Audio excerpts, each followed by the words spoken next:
இந்த செய்தியை உங்களுக்காக வழங்குவது அருண் மசாலா. 1983 ஆண்டிலிருந்து தரத்துடன் தன்மை மாறாத அறுசுவை சமையலுக்கான அருண் மசாலா.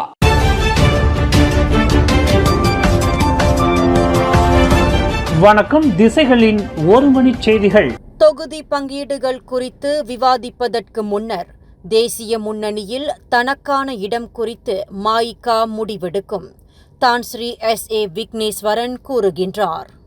நாட்டின் 16வது பொது தேர்தலில் போட்டியிடக்கூடிய தொகுதி பங்கீடுகள் குறித்து விவாதிப்பதற்கு முன்னர் தாங்கள் அங்கம் வகித்து வரும் தேசிய முன்னணியில் தனக்கான நிலை குறித்து மஇகா முடிவெடுக்கும் என அதன் தேசிய தலைவர் தான் ஸ்ரீ SA விக்னேஸ்வரன் தெரிவித்தார். அவரது அக்கூற்று 72 ஆண்டுகள் தேசிய முன்னணியுடன் இருந்து வரும் மஇகா அக்கூட்டணியிலிருந்து விலகுவதற்கான ஆருடத்தை ஏற்படுத்தியுள்ளது. நாட்டின் 16வது பொது தேர்தலில் மஇகா எந்த கூட்டணியில் இருக்கும் என்பதை தாங்கள் முதலில் முடிவு செய்ய வேண்டியுள்ளதாக கூறிய விக்னேஸ்வரன் தொகுதி பங்கீடுகள் குறித்து பின்னர் தெரிவிப்பதாக குறிப்பிட்டார். அடுத்த பொது தேர்தலுக்கு இன்னும் அவகாசம் உள்ளதால் தற்போதைக்கு மஇகா நடப்பு ஒற்றுமை அரசாங்கத்திற்கு முழுமையான ஆதரவை வழங்குவதாக நேற்று கோலாலம்பூரிலுள்ள மஇகா தலைமையகத்தில் நடைபெற்ற செய்தியாளர்கள் சந்திப்பில் விக்னேஸ்வரன் கூறினார். அண்மையில் மஇகாவின் பாரம்பரிய தொகுதியான கொத்தாராஜா நாடாளுமன்றத்தில் போட்டியிடும் வாய்ப்பை தங்களுக்கு வழங்கும்படி அத்தொகுதி அம்னோ தலைவர் senator Datuk Seri Utama Tunku Zafrul Abdul Aziz கோரிக்கை விடுத்திருந்தார். அக்கோரிக்கைக்கு அம்னோ தலைவர் டத்தோஸ்ரீ அஹ்மத் ஜஹீர் ஹமிடி ஆதரவு தெரிவித்த நிலையில் அது குறித்த பேச்சுகளை நடத்த தங்கள் தரப்பு தயாராக உள்ளதாக ஸ்லாங்கூர் பக்கத்தான் ஹரப்பான் தலைவர் டத்தோசரி அமீருடின் ஷாரி கூறியிருந்தார். அது தொடர்பில் செய்தியாளர்கள் எழுப்பிய கேள்விக்கு விக்னேஸ்வரன் அவ்வாறு கருத்துரைத்தார்.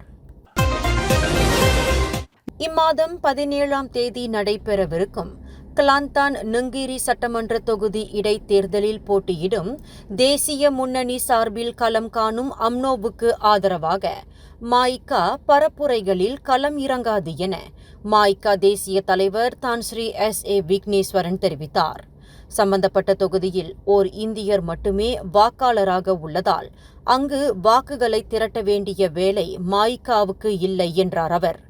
அதேவேளையில் ஜொஹூர் மக்கோத்தா சட்டமன்ற தொகுதி இடைத்தேர்தலில் தேசிய முன்னணி களம் இறங்கினால் அதன் வெற்றிக்காக மஇகா தேர்தல் பரப்புரைகளில் களம் இறங்கும். அத்தொகுதியில் 5144 பதிவு பெற்ற இந்திய வாக்காளர்கள் உள்ளதை சுட்டிக்காட்டிய விக்னேஸ்வரன் அங்கு பரப்புரைகளை மேற்கொள்ள வேண்டிய அவசியம் மஇகாவுக்கு உள்ளதை விளக்கினார். நாட்டில் கட்டுமான துறைக்கான ஆட்பல சந்தையில் உள்நாட்டினரின் ஆர்வத்தை மேலோங்க செய்யும் வகையில் அத்தரப்பினருக்கான ஊதியத்தை அதிகரிப்பதற்கு அரசாங்கம் ஊக்கத்தொகையை வழங்க முன்வர வேண்டும். மலேசிய தர பூமிபுத்ரா குத்தகையாளர் சங்கத்தின் தலைவர் துக்கிமான் ரெடியோன் அக்கோரிக்கை விடுத்தார்.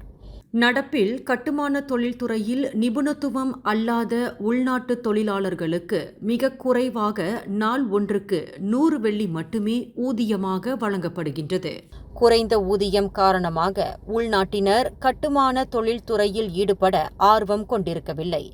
அத்தரப்பினருக்கு அதிகபட்ச சம்பளம் வழங்க அவர்களுக்கான ஊதியத்தில் 20 விழுக்காட்டு தொகையை வழங்க அரசாங்கம் முன்வர வேண்டும் என துக்கிமான் ரெடியன் வலியுறுத்தினார். கிளாந்தான் நுங்கிரி சட்டமன்ற தொகுதியில் தேசிய முன்னணிக்கு பரப்புரைகளை மேற்கொள்ள களத்தில் இறங்கும்படி பாஸ் கட்சியின் துணைத் தலைவர் டத்தோசரி துவான் இப்ராஹிம் துவான்மன் DAPக்கு சவால் விடுத்தார். இடைத்தேர்தலை எதிர்கொள்வதில் அம்னோ சிரமத்தை எதிர்நோக்கி வரும் நிலையில் அக்கட்சிக்காக DAP களத்தில் இறங்காதது அதனுடைய நட்புறவை பிரதிபலிக்கவில்லை. மேலும் நுங்கிரி சட்டமன்ற வாக்காளர்கள் DAP கட்சியினரின் முகத்தை காண ஆர்வத்தில் உள்ளதாக துவான் இப்ராஹிம் கூறினார். நுங்கிரி இடைத்தேர்தலுக்கான பரப்புரையில் அம்னோ கேட்டுக்கொண்டால் மட்டுமே DAP கட்சி களத்தில் இறங்கும் என அதன் பொதுச் செயலாளர் ஆண்டனி லாக்சியூ ஃபுக் இதற்கு முன்பு கூறியிருந்தார். ஸ்லாங்கூர் சுபாங்ஜயா அருகே ஷா ஆலம் நெடுஞ்சாலை கிசாஸில் உள்ள எண்ணெய் நிலையத்தின் முன்புறம் கொள்ளை சம்பவத்தில் ஈடுபட முற்பட்டதாக சந்தேகிக்கப்படும் 4 உள்நாட்டு ஆடவர்களை போலீஸ் கைது செய்துள்ளது. நேற்று அதிகாலையில் நிகழ்ந்த அச்சம்பவத்தை தொடர்ந்து சுபங்ஜயா போலீஸ் தலைமையகத்தின் கடும் குற்ற செயலுக்கான சிறப்பு விசாரணை பிரிவு D9 அதிரடி கைது வேட்டையை மேற்கொண்டது. அதன் பலனாக நேற்று மாலை மணி 5:30 அளவில் கில்லான் மற்றும் ஷா ஆலாம் பகுதிகளில் 30 முதல் 41 வயதிற்கு உட்பட்ட அந்நால்வரும் பிடிபட்டதாக ஸ்லாங்கூர் போலீஸ் தலைவர் டத்தோ ஹுசேன் ஒமார் கான் தெரிவித்தார். அந்நால்வர் மீது போதைப் பொருள் உட்பட பல்வேறு முந்தைய குற்றப்பதிவுகள் உள்ளதாக அவர் கூறினார். பேரா சிம்பாங்பூலாயில் உள்ள ஒரு வீட்டில் கடந்த வாரம் 4ஆம் படிவ மாணவியிடம் பாலியல் வல்லுறவு புரிந்ததாக சந்தேகிக்கப்படும் 18 வயது இளைஞரை போலீஸ் கைது செய்துள்ளது. பாதிக்கப்பட்ட 16 வயது மாணவியிடம் இருந்து கடந்த ஜூலை 31ஆம் தேதி புகார் பெறப்பட்ட நிலையில் அதே நாளில் அந்த இளைஞர் கைது செய்யப்பட்டதாக பேரா போலீஸ் தலைவர் டத்தோ அசீசி மட் அரேஸ் தெரிவித்தார். அந்த இளைஞர் மீதான முதற்கட்ட தடுப்பு காவல் கடந்த திங்கட்கிழமை முடிவடைந்த நிலையில் 2ஆம் கட்ட தடுப்பு காவல் நாளை வரையில் நீட்டிக்கப்பட்டுள்ளது. முந்தைய குற்றப்பதிவை கொண்டுள்ள அந்த இளைஞர் மீதான விசாரணை நிறைவுற்றதும் அது குறித்த அறிக்கை மேல்கட்ட நடவடிக்கைக்காக அரசு தரப்பு வழக்கறிஞரிடம் தாக்கல் செய்யப்படும் என அசீசி கூறினார். ஸ்லாங்கூர் ஷா ஆலாம் செஷன்ஸ் 20 உள்ள ஓர் உணவகத்தின் கால்வாய் குழாயினுள் சுமார் 29 மலைப்பாம்புகள் கண்டெடுக்கப்பட்டுள்ளது பெரும் அதிர்ச்சியை ஏற்படுத்தியுள்ளது.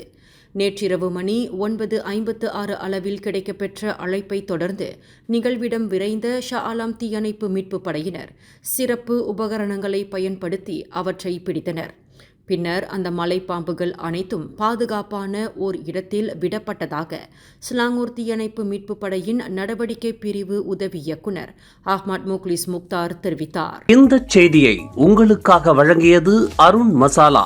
1983ஆம் ஆண்டிலிருந்து தரத்துடன் தன்மை மாறாத அறுசுவை சமையலுக்கு அருண் மசாலா. மேலும் செய்திகளை தெரிந்து கொள்ள கீழே இருக்கும் பெல் பட்டனை அழுத்துங்கள். உங்கள் மகிழ்ச்சியை வெளிப்படுத்த லைக் மற்றும் ஷேர் செய்யுங்கள்.